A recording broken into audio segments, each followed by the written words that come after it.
and Gabby Williams were slow to get up after a collision underneath the basket. Here's what happened. Oh, that is a major collision for the two of them. They both knock heads.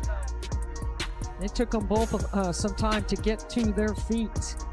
Gabby Williams and Lexi Hull both went down hard after a collision under the basket. It was a scary moment. The two players hit heads so violently that it took them a while to get back up. Hull's hit looked especially bad, so much so that fans thought her night was finished. But only a few minutes later, she shocked everyone by coming back onto the floor with a visible lump on her forehead, diving for loose balls as if nothing had happened. That single act of toughness summed up exactly what this Indiana Fever team is about. On a night built around Nike's big celebration for Caitlin Clark, without Caitlin and without half of their guards, the Fever still walked out with a season. Sweep over the Seattle Storm. The question now is, how did Hull, Aaliyah Boston, Odyssey Sims, and Kelsey Mitchell flip the story of this team in just one night? And what did Boston say afterward that has the whole locker room fired up? The challenges started well before tip-off. Caitlin Clark remained sidelined with the groin injury that had kept her out since mid-July.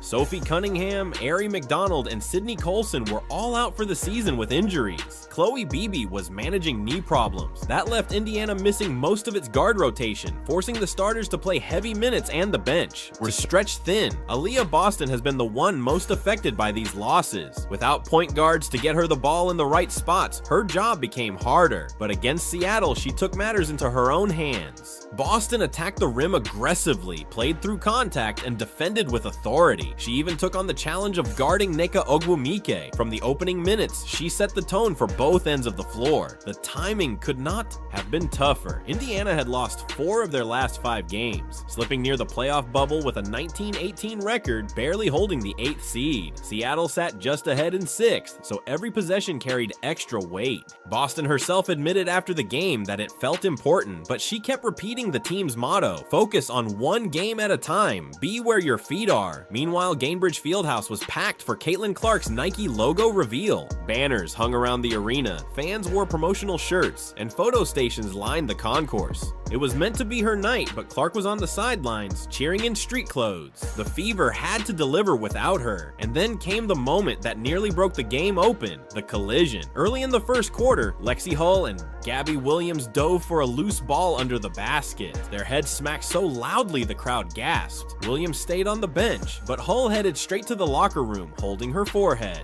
Cameras showed the swelling forming instantly. Fans fell silent, thinking Indiana had lost yet another player. Hull later explained she was disoriented at first, even shocked by